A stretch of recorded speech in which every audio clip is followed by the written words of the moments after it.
జవహర్ నగర్లో 1000 ఎకరాలు ఉంది ప్రభుత్వాన్ని. మూసీలున్న పేదోళ్ళందరికీ తలా 150 గజాలు చేసి ఇచ్చి ఇందిరమ్మ ఇల్లు కట్టిద్దాం. రాండి సన్నాసులారా, ముందుకు రాండి, పేదోళ్ళు కట్టిద్దాం. ఎవరైతే నమ్మి మోసపోయి కట్టుకున్నారో వాళ్ళ ఇల్లు కట్టడానికి ఎంతైందో నష్టపరిహారం ఇద్దాం, ప్రభుత్వం ఖజానా నుంచి పంచుదాం. రాండి, అందరం కూర్చొని పంచుదాం ఒకటే వేదిక మీద. ఇవాళ ఈ ప్రాంతంలో ఎంపీ ఆయన మాట్లాడుతున్నాడు. ఇక ఆయన గురించి నేను ఎక్కువ మాట్లాడదలుచుకోలే, కానీ ఆయనకు బాధ్యత లేదా? ఎంపీకి గెలిచినావు కదా, మోడీ దగ్గర నుంచి ఏం తెస్తావు తీసుకురా.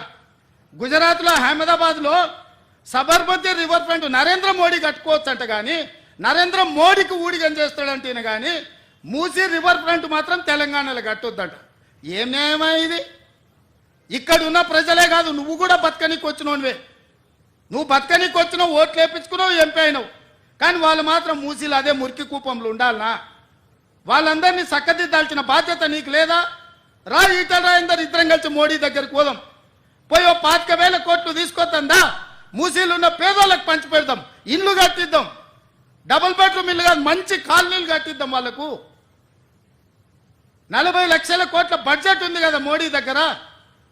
హైదరాబాద్ నగరానికి 25,000 కోట్లు ఇవ్వలేడా?